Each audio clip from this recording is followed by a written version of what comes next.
अंतर्जातीय बालुका शिल्पी Padmashri Sudarshan Patnaik Italy भेनिसଠାରେ आयोजित विश्वस्तरीय चित्रकला अंशग्रहण कर देशपाई गौरव आनी सारा विश्वर 30 जन कलाकार मानक मध्य सुदर्शन अन्यतम कलाकार भावी जोगदी बाली और पेंटिंग मिश्रण रे सुदर्शन प्रस्तुत करथिबा चित्रकला स्थानित होइथिबा बेले एहा सेठारे बेस प्रशंसा साउंटिछि।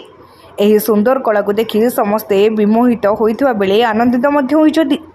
भारतर एकमात्र कलाकार भावे सुदर्शन भेनिसଠାରେ योगदान करी निर्जको गर्वित मन करिथिबा प्रकाश करिसथि। कंटेम्पररी वेनिस 2026 उद्घाटन होइछि एवं सारा विश्व 30 टी ऊर्ध्व देशरू कलाकार माने पार्टिसिपेट करछन्ति। प्राय 80 जन शिल्पी अंशग्रहण करछन्ति एवं भारतरू एकुटिया एठी रिप्रेजेंट करछि।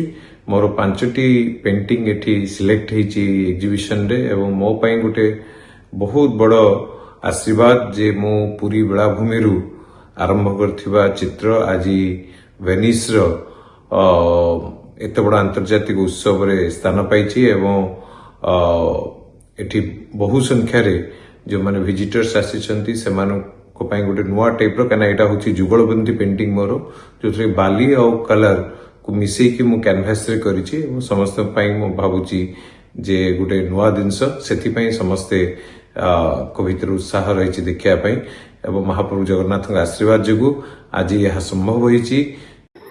ब्यूरो रिपोर्ट तीर्थक्षेत्र लाइव।